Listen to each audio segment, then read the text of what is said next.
What's up, everybody? So a little update. I'm sorry it's kind of late.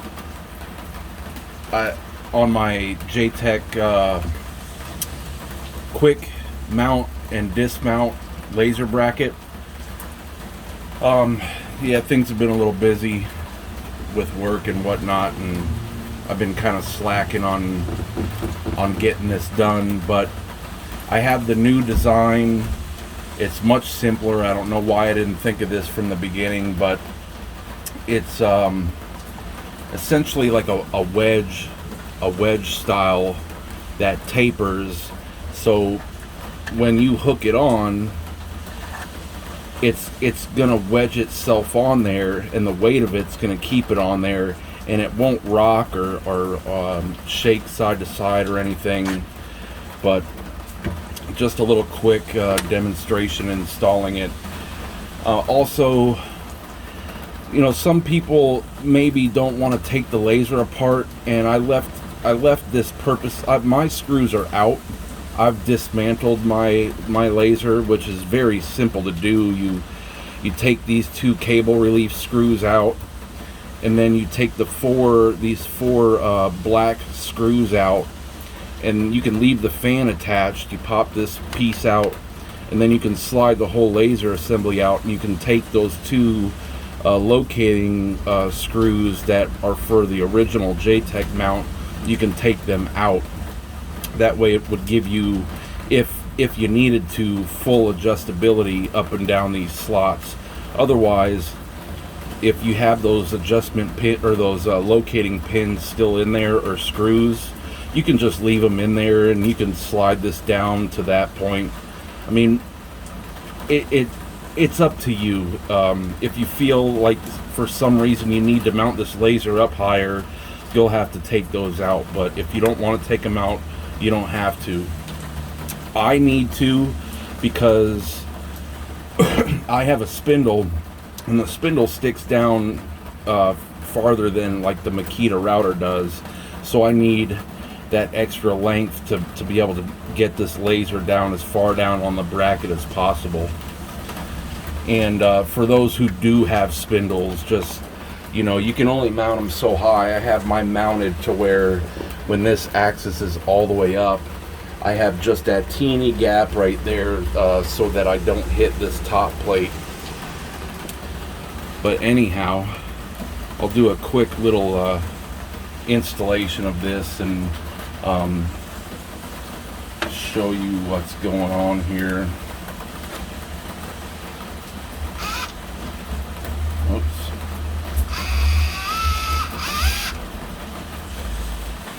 And this mount here, you'll notice, sticks down a little further. It's because it should be compatible with whether you have the standard 65 millimeter mount or the 80 millimeter mount. The slots in the holes will provide, it's kind of like this one, how the slots are longer.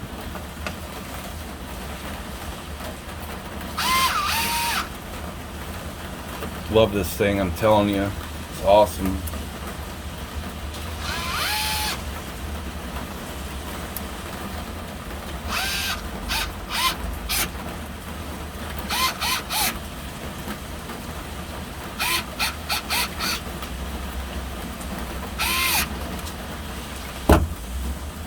So now it's as simple as literally just hooking it on, and it's on there. And then also, just for added strength, and I'm going to be providing these with each kit. There's a slot here and here for you to be able to put this around. Come on. It's actually easier just to do this here.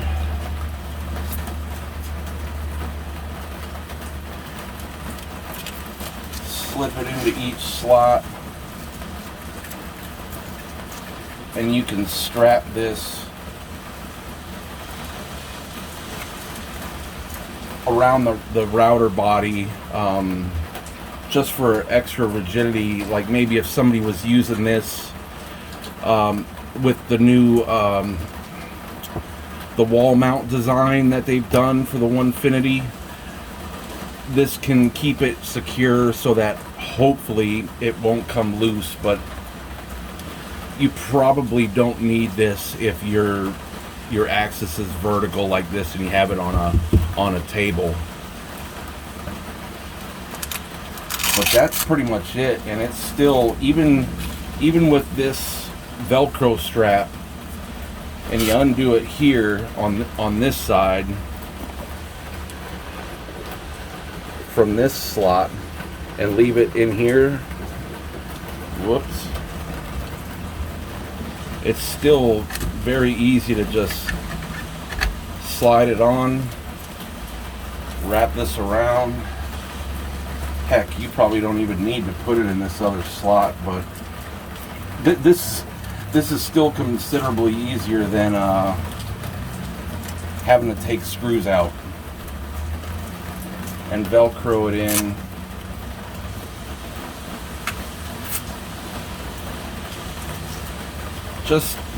It's just extra peace of mind, that's all. Just to keep it there. And honestly, these things are like 50 cents a piece. You can get well, I'm getting it on Amazon. It's like $9 for 16 of them. So even if this one fails, the Velcro starts to not hold anymore. I mean, you can buy a pack of these on Amazon, like I said, for about $9. There's 16 in a pack. These are the 12-inch by 1-inch wide, and they work for this. I'm actually kind of wondering how it's going to work with the 80mm mount. I think there should still be enough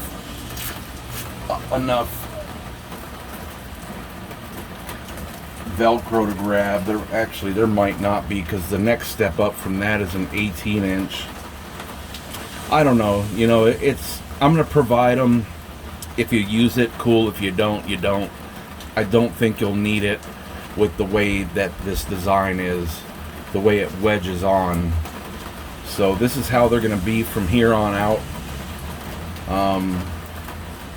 Yeah, I mean, it's that easy. It really is.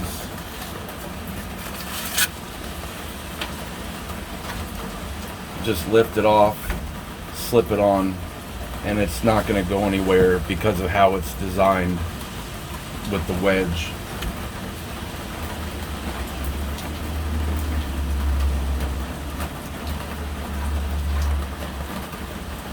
As you can see.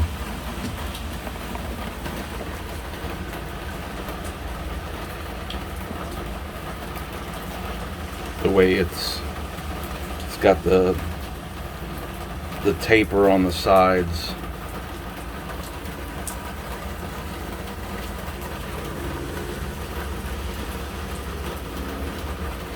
So I will start printing these. I may try to just jump start it on it this weekend, because I'll just have so much time to do it. Start pumping them out.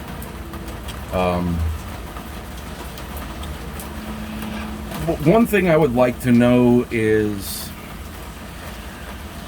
I'd like to try to keep maybe some costs down, and I've been providing these screws here, but if you have a JTech Laser, that kit came with screws for this, so it would cut some cost down on for me, and probably the price that I ask for these kits, if I can not have to buy these screws. I've been providing them just because of the courtesy of supplying them, but there are screws that are provided with the JTech kit, so I really don't need to supply these screws. The only two screws that I need to supply are these ones and the washers. So just let me know, like, you know, in the comments of this video and stuff, whether you think I should still continues to supply these screws. These are all these screws and hardware and stuff that I've been providing has been stainless.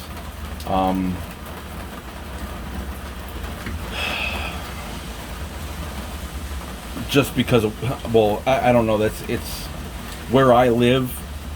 Well, there's been a topic lately about, you know, machines and the climate that they're in. I don't know if you guys can hear the rain behind me, but this is where my machine lives, under a carport, in an enclosure, in Florida, in humidity, in heat. I've never had an issue with this machine, but you can see that screws are getting some surface rust just because of the environment I live in. So eventually one day I kind of want to change out all the hardware on this for stainless, but it's not really important right now. But this is the new kit, and I'll be getting these available soon. But yeah, if I can take these 4 screws per kit off of my bill of materials, I can bring the price down on these a little bit. Not, you know, not like a huge amount, but some, at least by maybe like $1 or something. So, all right, y'all. I will be sure to let you know when they are available. I mean, like I've told a lot of people, give me some time. I'm only one person. I only have one 3D printer that I hope keeps on working for me. And I just got it for me to print out 3 full kits is about, I'll just say, 11 hours. So, you know, do the math. I can only do, and then I work, and I don't really like to leave it going all day while I'm working. So just because of the unknowns that could happen while I'm not home and it's printing, so I like to be home at least. I can do it when I get home from work, and then it'll be done by like the time I wake up in the morning, and I'll at least know that in the back of my mind that I can leave the house and not have anything sitting there, a hot extruder, a hot bed just sitting there. You know, I don't like the thought of that. So give me some time. Let me build up an inventory that I can put on Etsy, and then, like I say, you know, I'll let you know when they're available, and y'all can jump on them. All right. Thanks for staying here with me and supporting me on this. I appreciate it. I really do.